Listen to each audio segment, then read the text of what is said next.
All right, welcome back, everyone, to another edition of the Boston Boys Sports Podcast. We have been on kind of a hiatus. We have battled sickness, and now we are back almost healthy. We are missing one, of course. You don't see Steve here. It is just me, Eli Horrigan, and I'm with the Beard, Kiefer Bontos.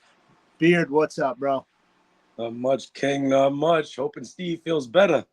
Absolutely. Well wishes out to Steve. Can't wait to get him back. We want to do that bottom of the power rankings, the bottom half of the league.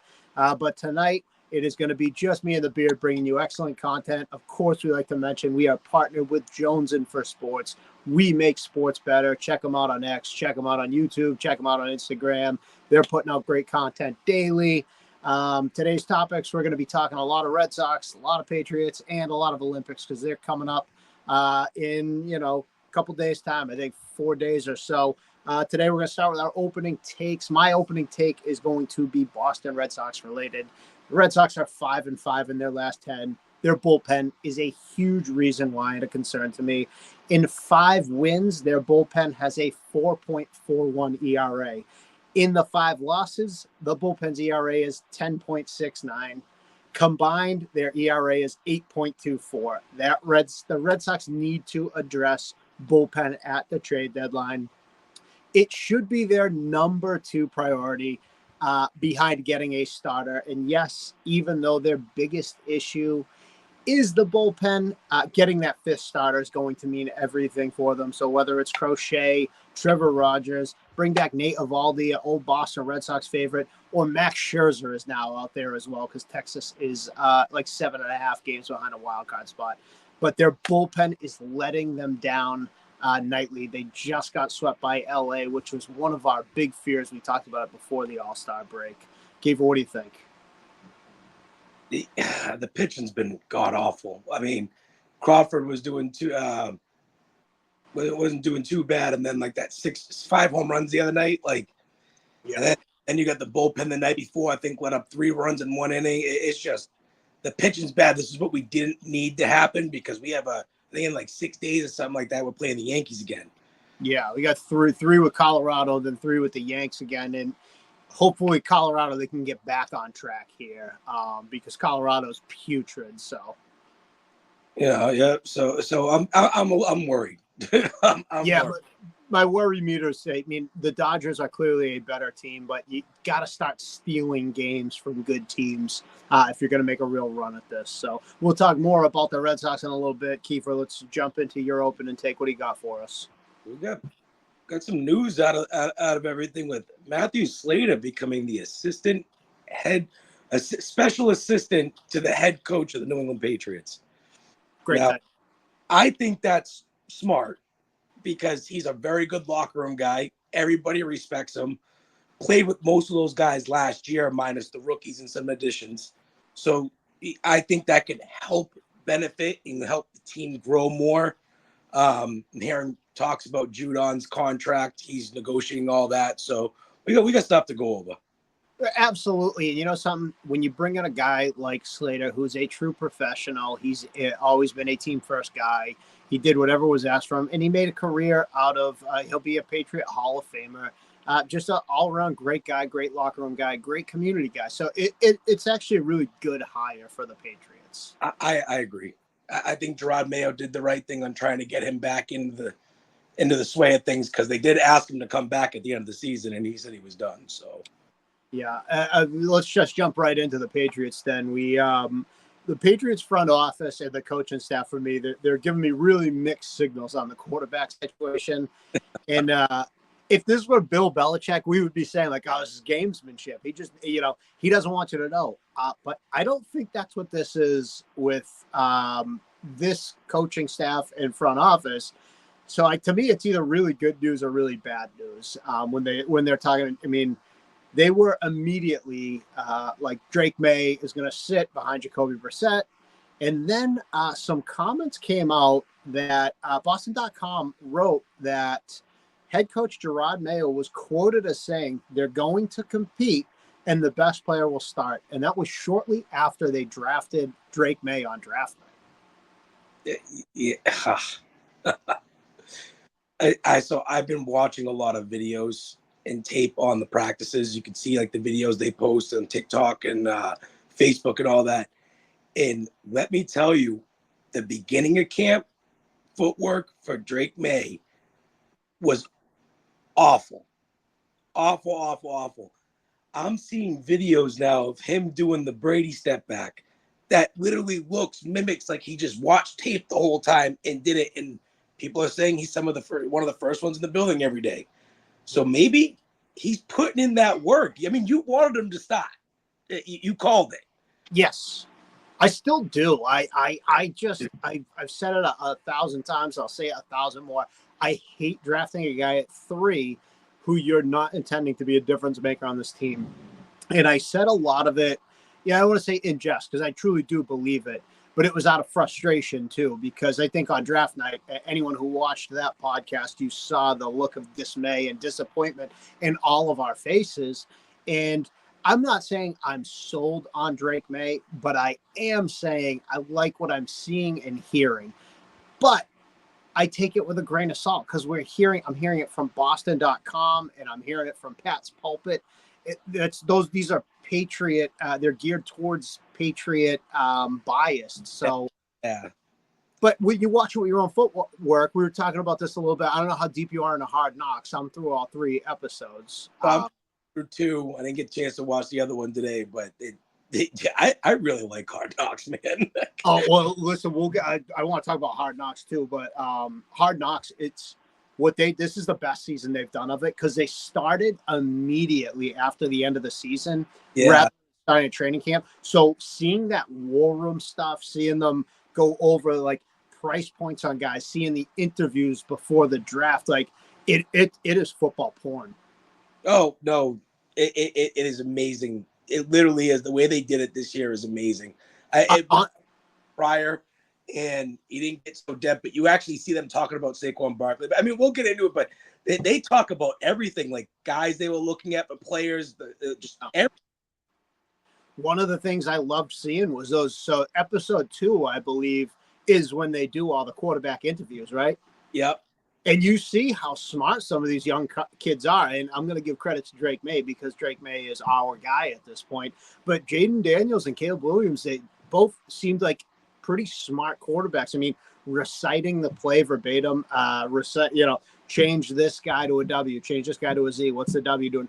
All those guys, I love some of the answers. Jaden Daniels' answer, what he said, what do you think? What do you think we want you to do in the situation? He says, throw a touchdown. I thought it's just a genius response by a young kid, So, but I love seeing all that background stuff. And honestly, Hard Knocks, they can do more for me next year. I want 2 teams, maybe division rivals. I think that would like really spice it up for me. Oh, that'd be good. That'd be good. I'd like it. Yeah, I'm all in on Hard Knocks, and so let's get back. We'll get back to the Patriots now. We have plenty of time to talk about Hard Knocks because it's going to be rolling right through the summer.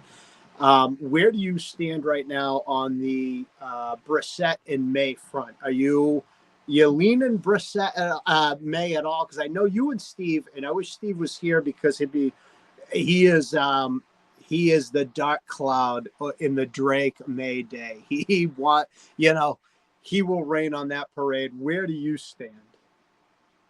So I told everybody, and I'll say it, I did not want him to start. But I coach football. I don't coach, I coach kids, and I see stuff in kids, and you groom these kids as you're playing. I have 4 Super Bowl rings with the same quarterback and the same center combo, what I've had, 4 years to learn. This kid he looked bad, didn't look great. It was all saying it was going to be Brissett. And now you see the work that he's putting in. It's like, I think he wants it. I don't think he wants to sit. I think he wants it. And I think watching him want it makes me a little bit more feel that I think that he could do it. Like you said, 3rd round pick, he's put in the work. I think they could possibly put him in as the first day starter. I think they could, and I think through me, you and Steve had interesting back and forth the other night on Drake May, and it's another reason why I wish Stevie was here as well because we're gonna get into Brandon Ayuk as well. But pointing to Drake May, in having that little back and forth, I started really like diving into it, and we were talking about it because he played at UNC, and that's one of those things. It's not a big school. It's not a football school. To me, that's a red flag. And then I'm looking at it, and it's like, well, he committed to Alabama and then decommitted. Michigan and Harbaugh wanted him. Kirby Smart wanted him at Georgia. Dabo Sweeney wanted him at Clemson. For some reason, he chose UNC. I can't speak to that. But the big schools did want him. So obviously they saw something. Obviously the footwork's a problem. We've seen that. He's addressing that. Like you said, first guy in, last guy to leave. Sports Illustrated put out an article that I read today, and it's quoted as saying, signs point to Jacoby Brissett as the week 1 starter, but it depends on May's reps in camp and preseason. There's a door open here. There is a path to Drake May week 1, and I want it. I think the path is going in the right direction. Yeah. Like I said, I've watched probably 30 videos of this kid over the last week of watching what he's done, and he is putting it as an offensive coach. He's putting in the work to try to become that starter, and it's good to see. It really is. It's good to see and have. I just worry about the long run and getting stuck without a quarterback for another 3 years, and it scares me, and that's why I didn't want him to start in the first place. Well, yeah, they always say if you draft a quarterback and you don't get the guy, it puts you back 4 years, because now it's like hitting the reset button. I don't know that we have the right guy, but I would rather find out sooner than later. But let me tell you something. Let's transition right into it. You know how you help a rookie quarterback is you go out and make a trade. And Brandon Ayuk is out there because he plays for the number 6 team in the power rankings, my power rankings. I told you there was trouble in San Francisco. I told you that was the shortest, these two, Brandon Ayuk and the 49ers, had the quickest, let's get back together relationship before Brandon Ayuk was like, no, fuck this. I remember why I wanted out of here. I'm gone. He wants out again. Do you bring him in? The right price. What's the right price to you? I think I said it the other day. If he wanted to take, we can't pay him $25 million. You lose so much of your salary, and that's the going rate for a number 1 receiver right now. I'm anywhere in the 18 to probably 21 being max. So 21 million for you, and then what's the price tag as far as trading for him? Got to go a number 1. Probably a number 2. And you might as well send Judon. So I am yes on Brandon Ayuk, and I'm going to tell you why. Last year, in Steve's argument, and I'm going to speak up for him, was we've never seen him without Debo, Kittle, McCaffrey. He's had a low, so that takes away from stuff. But I think Brandon Ayuk's the guy. And if he's the guy, then I'm paying him $25 million. I am comfortable giving up a number 1, no more than a number 1, though. I would prefer a 2 and a 5, a 2 and a 6. If I'm giving up a 1, you're getting the 1, and then you're getting an extremely late 6 or 7, not in the same year, if I can do that. So I'm not losing too many picks next year. But you're going to be hard-pressed to find a receiver that's a number 1 receiver in the NFL that is proven talent. That's what I know Brandon Ayuk is. He is a proven NFL receiver. If his numbers are not the same, but last year, 75 receptions, 1,300 yards, 7 touchdowns. When you have a rookie quarterback, you surround him with paid NFL talent. You take advantage of that small number, because if Drake May ever gets to this point where he's a top 10 guy, a top 12 guy, you got to pay. Jared Goff got paid. So, I mean, at some point, if Drake May's the guy, you got to pay him, and then you can't pay receiver and all these other guys. So I looked at the whole talent thing around him is what I look at, because you saw Caleb Williams and the talent they surrounded him with. Even Daniels in Washington got some good guys around him. And then you go all the way to Minnesota and you put McCarthy, even though they're saying he's not going to start. I'm just saying, Addison, just the list goes on with Justin Jefferson and TJ Hawkinson. And just, if you do that for a quarterback, Brock Purdy being the example, yes, you could produce great things. Now, you hear that the running game is going to be solid for Mayo. He really likes Ramondre Stevenson. I'm going to talk about a guy a little later when Gibson, but you need to surround him. Yes, I'm not giving up more than 1-1, and you're right on that. yeah, But a guy that's having contract disputes and arguing so much with the team, flip flopping back and forth. Can't you see them just getting rid of him for like a couple twos or a 2 and a 4 or something like that, like they've done with other star receivers that have gone to other teams for nothing, basically, and you got to pay them the next year. Yes, I believe me. My first go around with San Francisco is I'll give you a 2 and a 5 for him, and I think that's a reasonable ask. But if I saw the ESPN headline that said Patriots trade number 1 2025 number 1 pick for Brandon Ayuk, I'm not dissatisfied with that because I think he's a guy who adds something to your team, and the receiving core looks a lot different with Ayuk, Jalen Polk, Demario Douglas, Javon Baker, guys like that. Hunter Henry, I like Gibson, Ramondre Stevenson. Like, you add a legitimate number 1. And like you said, Brock Purdy's the perfect example.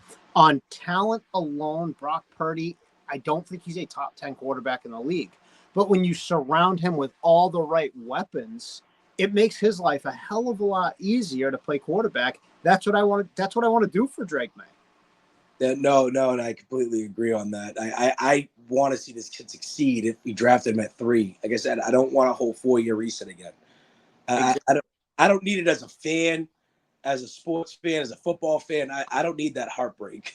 No, and we literally just watched the Patriots draft a young quarterback and surround him with nobody. And that's what I don't want to see here with Drake May. So at this point, to me, if Drake May's the guy, I'm all in. Go get Brandon Ayuk.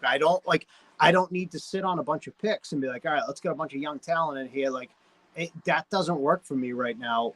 We want an immediate turnaround. Brandon Ayuk helps you get there. Oh, it definitely does. And he's a stud. I think we were all talking about all this and seeing everything. 1,300 yards in a San Francisco offense that can do anything. They got Christian McCaffrey. They got Deebo Samuel. He runs 1,300 yards is a lot of yards for a number 2. Yes, I agree. And then the last thing I'll say about this, and then we can move on. I know you have I have some breakout players. You have some breakout players to have years. Superstars bring in other superstars, except for Matt Judon. But if you're, I mean, it's true. He's lobbied for every player out there to come to New England. They don't. But if you bring in Brandon Ayuk, whatever, relationships he's made, guys he's played with, he can bring them, talk to them, say, come to New England. We're building something. And that's what you have to hope for. Yep. No, I agree. All right, so let's move on. I know you. Before we get into anything else, we're going to stay Patriots. We're going to stay football. I know you and I talking earlier. You had 5 players that you thought potentially could have breakout seasons. Breakout for what they compared to what some of them have done last year. So I'm watching a lot of things. I'm reading a lot of things. Notes on a couple of these players one's coming back from injury. Other players that you saw some stuff from last year that you're going to see a lot more from this year. Yes. Okay. So I also have 5. I won't drone on and on like I have a tendency to do. I'll kick it off to you first. Who do you got? Number 1 is Demario Douglas. Okay. And reading everything and watching stuff, I see that he was elusive last year, but he's quick off the twitch. If you understand what that means in Football Reference. Yes. Quick to shift as a slot receiver and all that. He's going to actually end up becoming the primary slot receiver and could set a high volume of targets early, coming off that quick twitch for May when he becomes starter for you. Okay, I like that one. I'll let you roll right through 1 through 5. That way, if you hit guys that I have on my list, I don't even have to say them. Yep. So I got number 2. I got Christian Gonzalez, and I say this because he only played 4 games last year. Yep. And in 4 games last year, 17 tackles, I believe it was 2 sacks, and 3 broke up passes and a pick. And if healthy, he could be the number 1 defensive player on our team if that continues in the next year. And then I've said this guy before already because I've heard a lot about him, is Keon White. He played 16 games last year, 49% of the snaps. You know, you got to look at what Mayo's talking about. I'm saying he's got stronger. He's coming in as a leader of the defense, speaking out more, being more vocal. Really like that about him. And then I got one that might surprise is Antonio Gibson. Yeah. So I say Gibson because he's a good passing down back. And if you notice in New England, we'd have many of those throughout the years. Yes. Probably see that a lot in Van Pelt's offense. You know, oh God, we don't know what we're going to see with that either, but we'll get into that. Yeah. But he, 40 receptions a year. He still runs a 4.39. You can't go wrong with that coming out the backfield as a change of pace for Stevenson. Plus, Stevenson gets hurt a lot.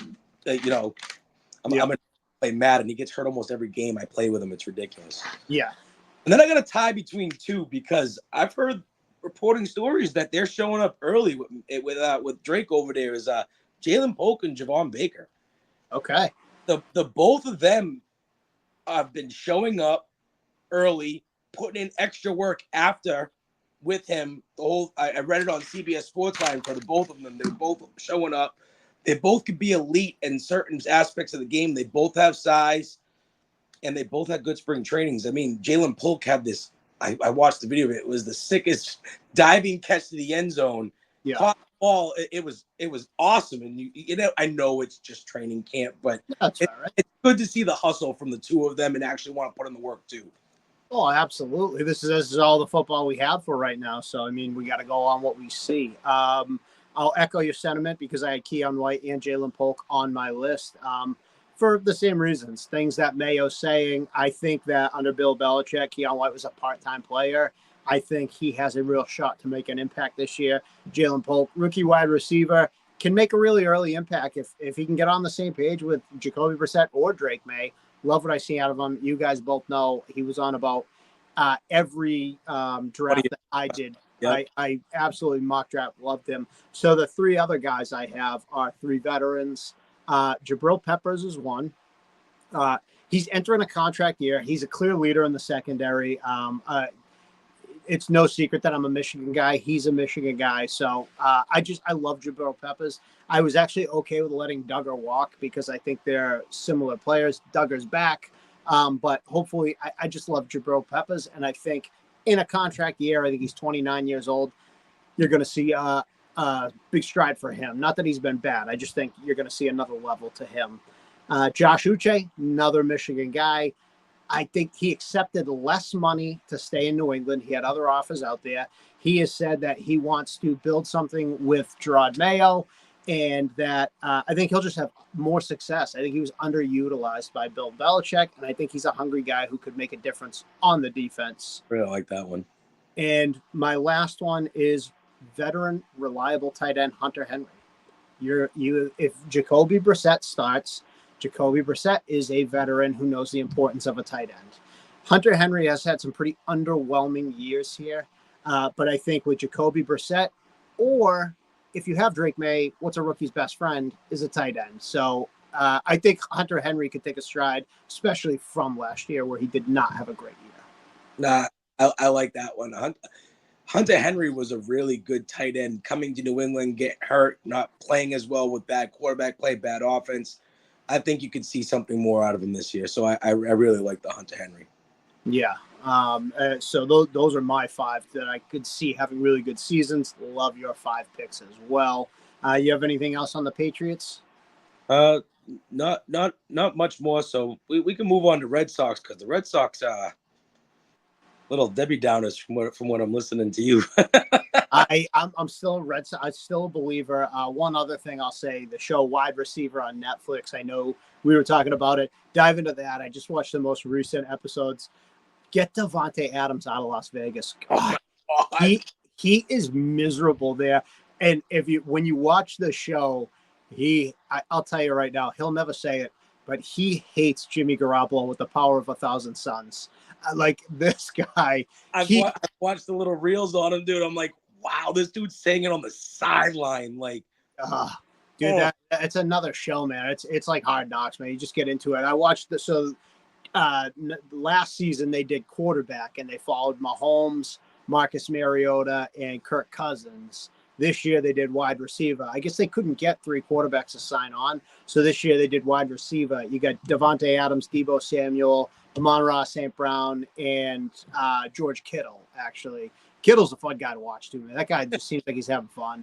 But Devontae Adams, man, I'm watching it and I just keep saying to myself, geez, get him out of Vegas. Like, get him somewhere where he has a chance to win. Oh man, he deserves it.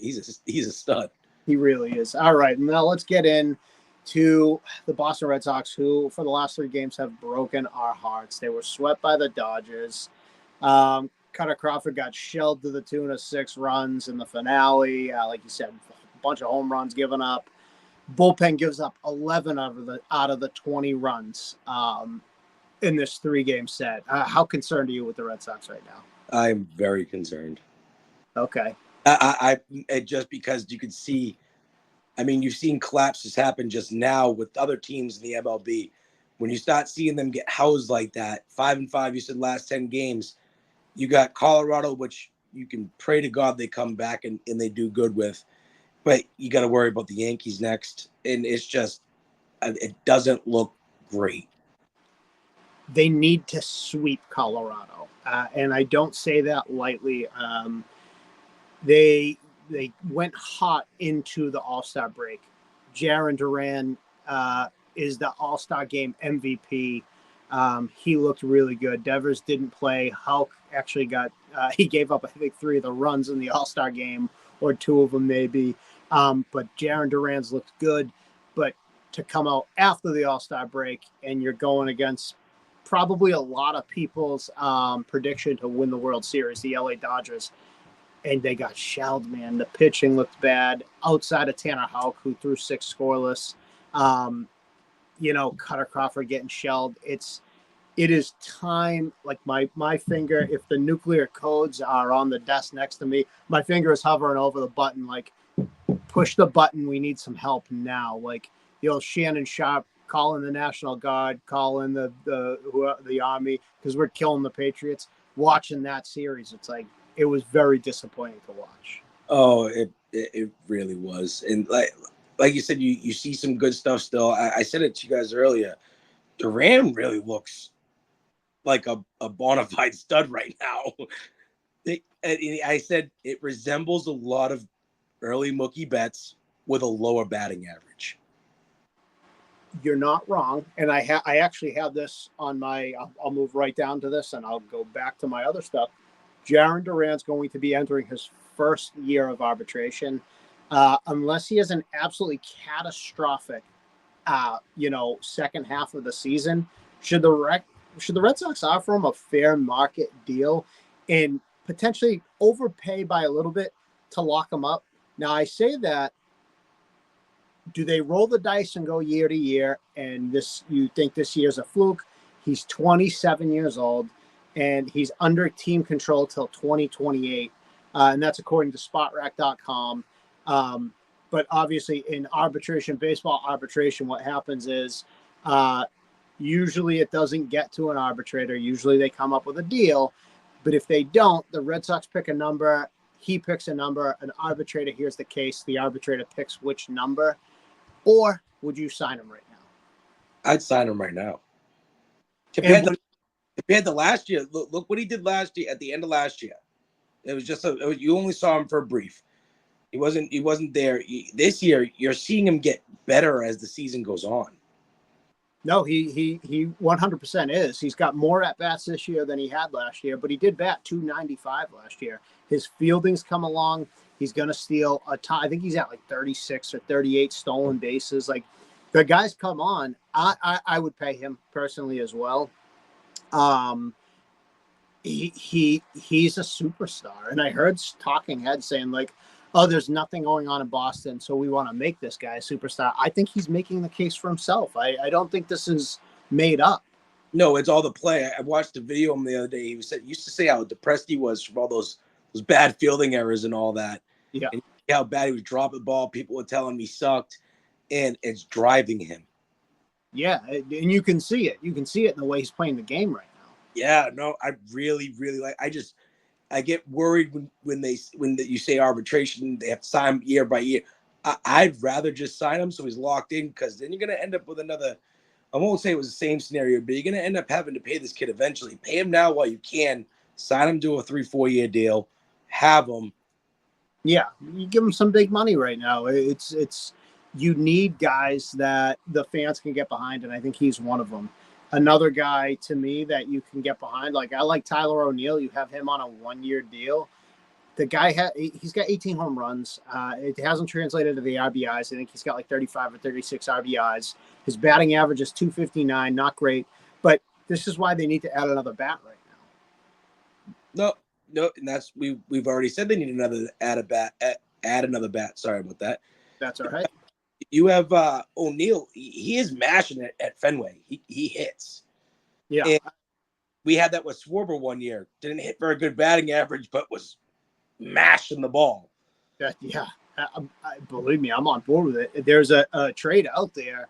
I know we talked about a lot of guys. We've talked about Lou Bob. We've talked about Crochet. We've talked about a lot of pitchers. There is a trade. You need a first baseman. You need a second baseman. Vaughn Grissom can't stay healthy, which is unfortunate because I think he's a really good player and he's a young player. And with Tristan Casas still not back from injury, even though when he comes back, you don't know what he's going to be. But the Marlins stink, and Jazz Chisholm Jr. can play second base, and Josh Bell's a first baseman. It feels like that's a trade where it's 2 for 1. You can get the two players. One trade, you could address two positions in need. Josh Bell not having a great year, Jazz Chisholm not having a great year, but both guys are big league players, and I think they help your lineup. I think you said Chisholm's name before. We didn't know if they were gonna go sell him or not, but that's a good one right there. I take Bell too, because Bell he can still hit. He's a power hitter. Exactly, and that's what you need. Jazz Chisholm Jr., I believe the Marlins put him on the trade block as well. That's what when we talked about it. I think the first time when we first started talking about trade scenarios earlier on in the season, you had mentioned his name, but you didn't know if they would let him go. But if he's on the trade block, then go. Why not make a trade for both of them? Why not do it 2-in-1 special? I mean, now, go ahead. Sorry, they're saying that not the Red Sox, other players, Sports Talk Radio. I read it. Not on CBS. I think it was as Sports Keeter or something like that. They were talking about why not sell Marcelo Meyer from the farm system and add a couple other things into it and go trade for a couple players that you could get. I mean, you have a rich farm system at the moment, guys that are underperforming, but can turn themselves into something later. I liked Marcelo Meyer when they drafted him. My cousin, actually, who I've talked about a lot on the show, he's a big Marcelo Meyer guy. I don't know where he stands on him now, but I guess the problem with Meyer right now is his batting, and he can't hit breaking balls. So they say he's phenomenal in the field. I think he's 20 years old. I don't even think he's 21. Yep. He's a guy with high upside and high trade value. I'm okay losing him because, again, I don't watch Worcester. I don't watch Portland. I don't care about those teams. I don't care about the farm system. I'm sorry to the people who really do. I care about the big league team and what they're doing. Right now, they're good enough to invest in. So, yeah, I'm fine with if you can bring in, I'm not giving up on Marcelo Meyer if I'm not getting Max Scherzer. You know what I mean? Like, I want a solid guy who I know is coming in and bringing me an immediate help. Oh, no, of course. And you need immediate help now. You don't need the future help. You're on a run right now where your team could possibly make the playoffs and could make a run in the playoffs if you get the right people. My question is, what's it going to take for John Henry to take this seriously? Because I know going 0-3 against LA, like there's so many names that are out there right now. And I know it's not a video game. I know we can't just trade for Lou Bob and Crochet and Chisholm and Bell and David Robertson and Evaldi and stack this team and be like, oh, but what is it going to take for him to invest in this team? Because that's what we need. No, it's definitely what we need. But we've already seen that he don't care what we think. Yeah. Care what anybody else thinks. I mean, the last 3-4 years, you could say that he didn't care. He hasn't cared about the Red Sox. Now, let me pose this to you and see where you stand, because I'll give you my opinion after. Is there a market for Masataka Yoshida to get traded in a package? He's 31 years old. He bats .260. He's a DH. How much of his contract would you have to retain? Because he's still got 3 years and $54 million left after the season. But is there a scenario where you can package him up and move him? I'm not a Yoshida guy. I wasn't a big Yoshida guy either. Last year he played pretty good, but this year is not. You're not seeing the same guy as last year. I don't know if there's even a trade market for him, and that's just me being honest. I mean, he's not in the lineup every night. Yeah, he was hurt a lot this year. There's something that really irks me and goes up my ass sideways with a DH who doesn't bat. He bats .260 with 4 home runs. My DH, the bar has been set as a Red Sox fan. David Ortiz. Oh, yeah. So if my DH is batting .260 with 4 home runs, I am miserable with that. Can we package him up? Would someone say, yeah, we'll take him? Can you move him to Chicago in part of a package for Lou Bob and Crochet, where you say, we'll still eat out of the $54 million, we'll still eat 35 of it? You see, when you asked the number first, I was thinking about 35 million. Because he's not a bad player. He's not my type of player. No, he's not the type of player in the position he's in. Yeah. You know what I'm saying? I have that expectation with the DH too, and it's always been like that. If your DH is there, he's supposed to have power. Doesn't have to always hit for average. We got lucky with that. Yeah. With the years that Ortiz hit for, I think he won a batting title twice. Either way, you see what you've had. You don't want 4 home runs from your DH. You don't want 4 home runs from any DH in the league. He's there to hit the ball. Yeah. So why they stuck him at DH is beyond me. I really don't understand that concept. And that's why I don't mind. So you have Tyler O'Neill as a candidate for a DH. You could move Devers to DH if you could bring in someone like Ryan McMahon from Colorado, who's the third baseman there. But if you go get Josh Bell can become a DH, or Cassis can become a DH. You have plenty of opportunities for guys to DH on this team. I just don't see where Masataka Yoshida fits. I don't think he's the player that they thought they were getting from Japan when they got him. No, and there was other players from Japan that were better that they didn't have a chance landing, at the time. So either way, you could package him. I don't know what people's value would be on him. I mean, if you take it $35 million, you're getting a guy that can still play the field. It's a trade possibility, but you're still going to have to give up one of those guys that we don't want to watch down in AAA and AA anyway. So, yeah, I agree. It'll be interesting to see what happens. I mean, I believe the trade deadline is, when is the deadline? Is it August 1st or is it? I'm not sure. I want to say, hold on. I'm just going to briefly look it up here. I want to say, is it July 31st or is it July 30th? Okay, so it's 6 p.m. before July 30th. So, I mean, we are about a week away. We really need something to happen in that time. In the meantime, in the interim, with the team we have, what do you see? We have Colorado coming up. We have the Yankees coming up. What do you see this team doing? Well, like you said, they need to take all 3 in Colorado. Without a doubt. Without a doubt. That's not even a question. 3 in Colorado. And I need to see 2 from the Yankees.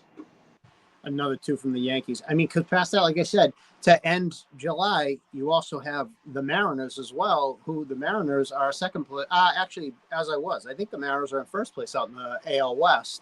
So, yeah. I mean, it just doesn't get easier. The Astros are coming up, but yeah, the Mariners are in first right now. And it doesn't get easier, but you're still going to have to probably take 2 from them, too. I mean, I'm just looking at it right now. After Colorado, You have 3 with New York, 3 with Seattle, 3 from Texas, 3 with Kansas City, 3 with Houston, 3 with Texas, 3 with Baltimore, 3 with Houston, 3 with Arizona, before you get to Toronto at the end of August. I mean, that's a bear of a schedule, if you ask me. Nah, and I think you've mentioned that before too. That their schedule doesn't get easier after the All-Star break, so it's kind of scary to look at, especially the Baltimore names, those arrivals. Yeah. Yeah. Oh man, I didn't even notice the schedule was that bad coming out of the All-Star break. Yeah, so this is an important time for the front office, Craig Breslow, to I don't know if he has to plead to John Henry and say, listen, you got to let me make moves right now, because at the end of the day, Breslow's head's on the chopping block. I mean, we can't force Henry to sell, but fans can make enough noise that you can get somebody fired. You know what I mean? They can not show up to games, or it'll get him fired, and you're going to lose Core at the end of the season. Yeah, I still think Core's probably gone. I think Core's gone no matter what. I think that he knows that this is an unstable franchise right now. They go from first to fifth to first to fifth. It's right now, it's not where it needs to be. And, you got guys like Willie Abreu, Ceddanne Rafaela. You do have, I know Vaughn Grissom's not producing, but you have a lot of young talent. It's time to get them some veterans and some proven major leaguers as well. Yeah, Grissom just did. I think he went 1 for 4 in his rehab game last night, or 1 for 3. Yeah, I mean, we'll take it, because I'm a guy who likes Vaughn Grissom. So I've been high on him. I will remain high on him until he's no longer wearing a Red Sox uniform, and then I will shit all over him. But you have anything else on the Red Sox before we jump into the Olympics? No, we need the starting pitching to get turned back on too, because Crawford let up 1 home run all of July before that game last night. Yeah, and to see 5 of them let up in a game, LA's scary to play anyway, but their team is so stacked. That's a video game team right there. The one thing I'll say is, like, if you're going to have a bad game, make it a hell of a bad game and get it out of your system. Hopefully he rebounds and he's back. A guy I really want to see better is Brayan Bello. Brayan Bello is a guy who I really expected a lot from. If you look at his record, you'd think, 10-5, great. It's a 5.27 ERA. I expected way more from him this season. So much. Pivetta did Pivetta have a good night the other night too, and they lost? Yeah, was it Pivetta or Hulk that went 6 scoreless? Pivetta had a good. I think it was Pivetta that had a good game. I think it was the first night where they lost 4-1, and I believe he had a scoreless game. It was one of them. I'll look right now briefly while we're talking about it. Oh yeah, it's Pivetta. He went 6 scoreless. Okay, so 6 scoreless with like 8 Ks or something like that. Yeah. Good game. Really good game. 8 Ks on the nose. You hit it. Yeah. So Pivetta and Hulk have been guys who have been a stronghold for you. Cutter Crawford's been really good, and I was not high on Cutter Crawford. Brayan Bello, he hasn't been that good. He's benefiting from wins, but then past that, it's like sometimes they start Criswell, sometimes they start Weiser. It's like, just go get that 5th starter. They absolutely need to get a 5th starter, and they need bullpen help. Yeah, and I think both of those should be addressed, and if they're not addressed, they will hear about it on this podcast at minimum. Oh, minimum, and then Steve will just say, they weren't going to do it anyway. They weren't going to sell, because it's true. They weren't. John Henry's. I'm not going to speak bad. It's all good. We're going to stay positive, and we're going to roll positivity into the good old-fashioned US of A in the Olympics coming up. They're coming to you July 26th to August 11th. What do you think about the Olympics so far? I have some bullet points that I put down on things I'm looking forward to seeing. So you saw that Caitlin Clark got added to the Team USA team. Did she? I didn't even see this. When? I think she did. If I'm not mistaken, I read the articles on it. I think she was one of the reservists that got added or whatever with Angel Reese. But her game really turned on in the WNBA too now. She's like on fire. But I'd have to relook that up just to make sure. But I believe I saw an article on it. I think it was like a week and a half ago. Really? I know that the WNBA All-Stars played Team USA, and Angel Reese and Caitlin Clark were on the WNBA All-Stars, and they beat Team Yeah, no, I knew that. I'd have to make sure on that, but I thought I read an article on it. I could be wrong, but the women's team always excites me for basketball. Men's team is gonna be. I mean, you saw they almost lost that game, and LeBron LeBron came up and won the game for him. Yeah. So Taylor, just real quick, Caitlin Clark not added to the team. Thank you. Geez, the men, they almost lose to South Sudan. And then today they almost lost to Germany. I don't know what is up with them right now. I don't understand. These guys are supposed to be.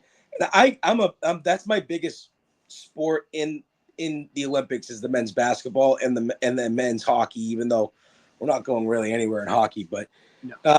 But men's basketball is my biggest thing because I grew up on those teams winning golds and all that, and watching the Redeem team, and even before that when I was younger in the 90s.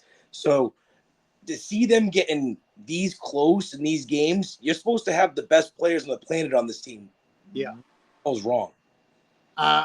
They still have the best team. I still predict gold. I don't know what's wrong with them in these games. I don't know if they're just figuring out some kinks and they need to iron it out, because these guys don't play with each other all the time, other than the 3 Celtics on the squad. You got 2 Lakers on the squad. So, but past that, I do think that the world has gotten better in the NBA. The NBA has done a great job of becoming a global brand. So other teams, I mean, Serbia's got Nikola Jokic, Nikola Vucevic. I think that's, if I'm saying it correctly.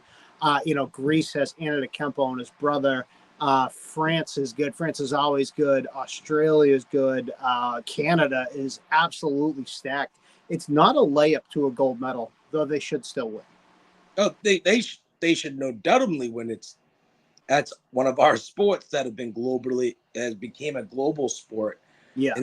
And you see a lot of these guys in the NBA now, so they can play, but they shouldn't be coming that close in games.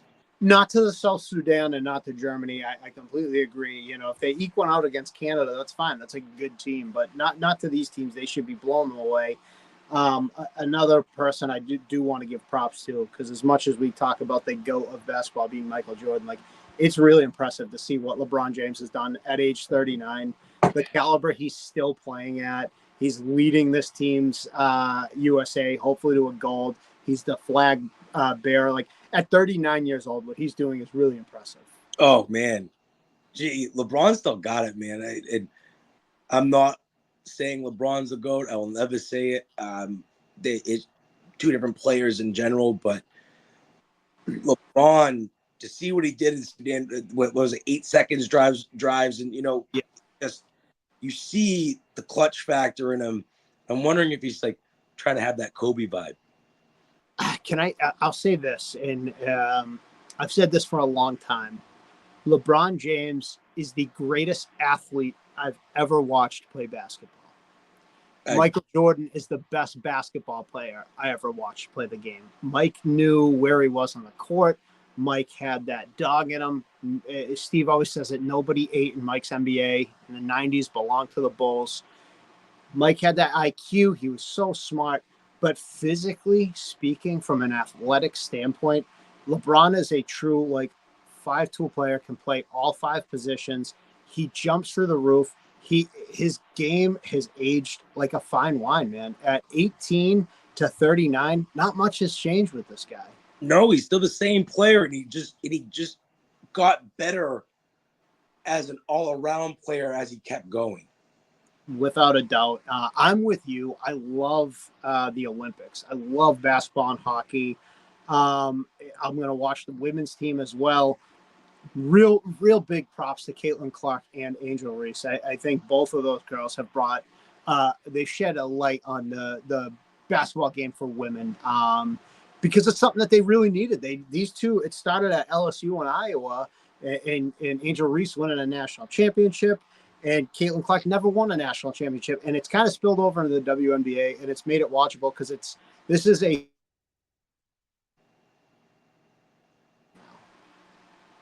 Yep, you there? Yeah, can you hear me? Yeah, you froze up for a minute. Oh, sorry. As I was saying, the WNBA is something that I've neglected for a long time, and these two have made it relevant. I do pay attention now to the WNBA and what's going on. So when I watch, you saw them in college, and then you ever watch the Showtime Lakers show on in HBO? Oh yeah. Okay, remember how Larry Bird and Magic Johnson were? Yes. This is what it's reminding me of, It really is. and they're talking about their because of these two players specifically, their CBA is getting joined up to make more money now. Yep. To do all this, they're changing women's basketball together. And they are. And there's a lot of talented women in the WNBA, but these two, the back and forth in college, and it's spilled over. And the thing is, they don't hate each other. They're just not overly friendly to each other. And I think that's what saved the NBA was Bird and Magic. Magic was Showtime. Bird was all business. It was Boston and LA.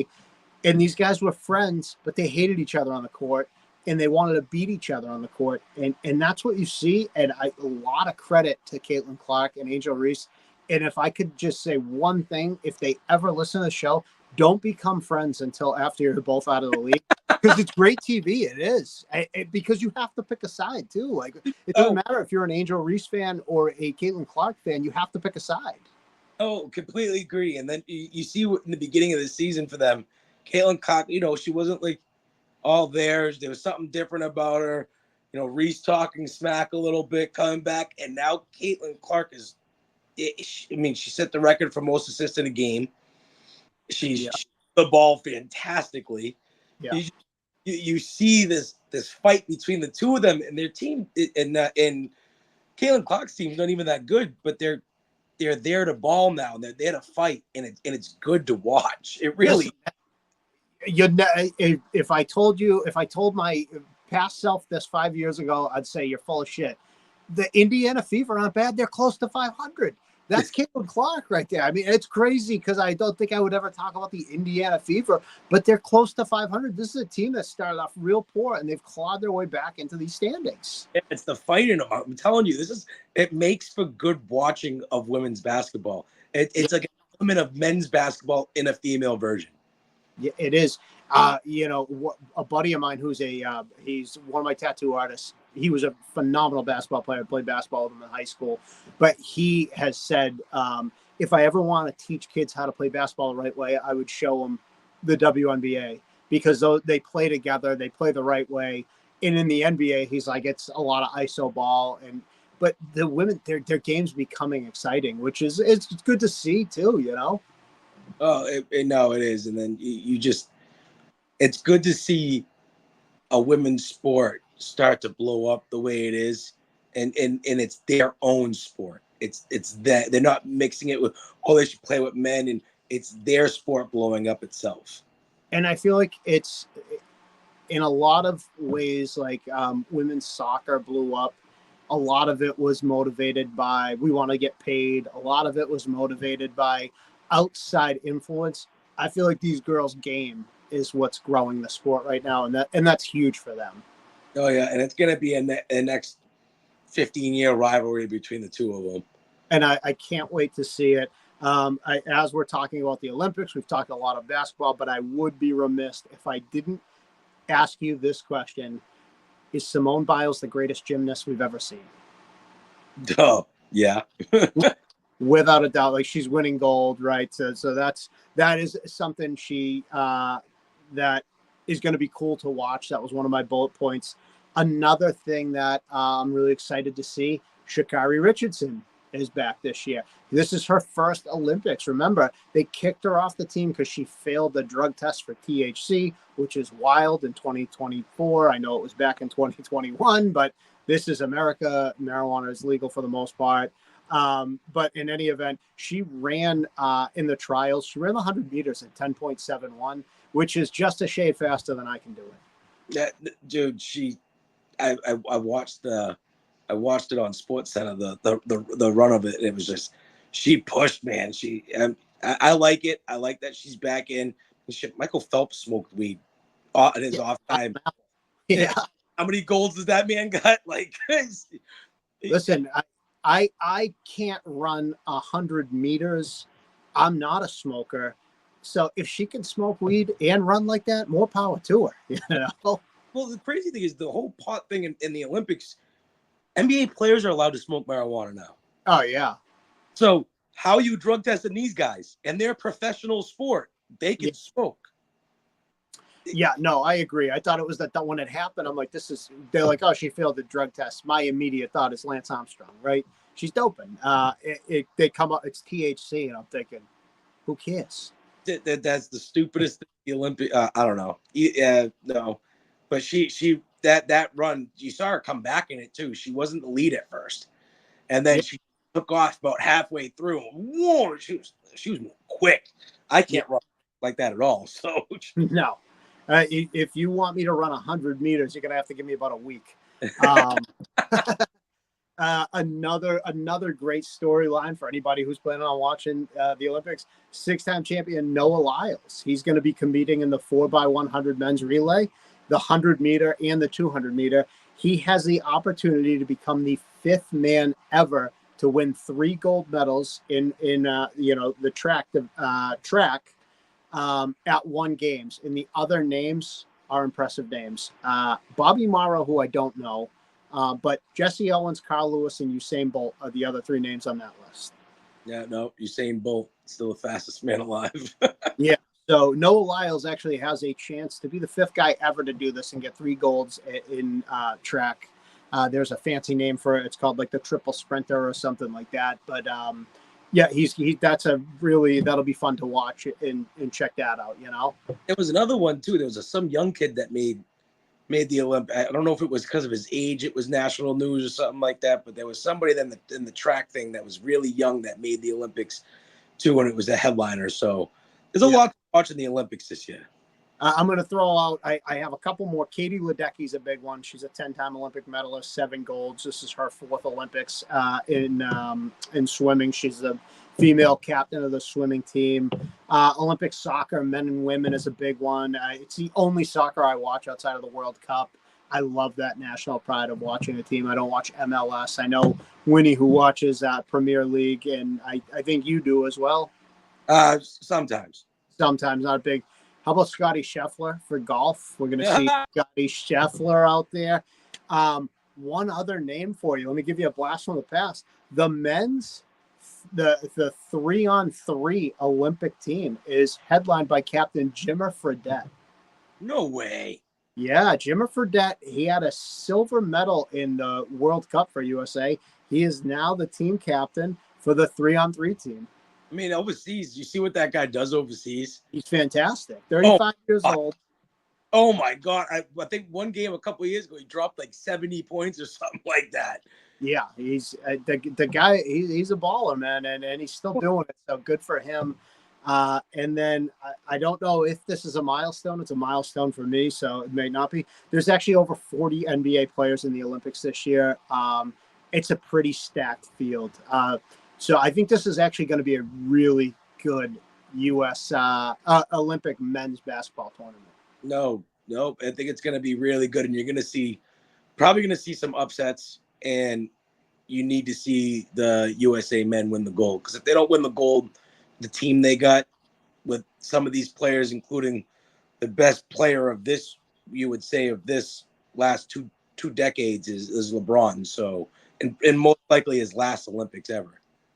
Yeah, you would think so. LeBron and Steph, both those guys. So there's a lot to get excited about. Like I said, it's July 26th to August 11th. I am looking forward. We're 4 days away from it. And I do, unfortunately, for part of this time, I plan a vacation to go camping. So I'm going to have to find something to watch this, because I love the Olympics. I'm a big fan. I love watching the Winter Olympics. When that comes back around, I'll watch curling, Oh, man. Hulu Live on your phone. You can watch the Olympics on it. They got all the news channels. I'm gonna have to. I'll be watching Peacock on my phone out in the middle of the woods. So I think that's all we have for today. I'll give you the last word, and then we'll wrap this thing up. So hoping Stevie feels better so we can get him back, and got some power rankings to go over. Finish that off, and keep this going, keep this moving. Keep this rolling. You guys will definitely continue to see us, continue to follow us at Hub Boy Sports. We are on X. We are on YouTube. Like and subscribe, comment. Let us know if you hate us, if you love us, if you disagree with us. We will get back to you as well. I can echo Kiefer's sentiment. Stevie, get well, man. We can't wait till you're back as well. You bring something to the table that, he always comes with the great stats for us. And he's always here to humble us when we talk Drake May and Patriots. So we probably need that on this panel. After that, I got nothing else other than we are partnered with Jones Info Sports. We make sports better. Like I said, check them out, all the same places: X, Instagram, YouTube. They're putting out great content. Kiefer, always a pleasure. Can't wait to finish our power rankings. Yes, sir, King. Can't wait to finish. Take it easy, beard. You too.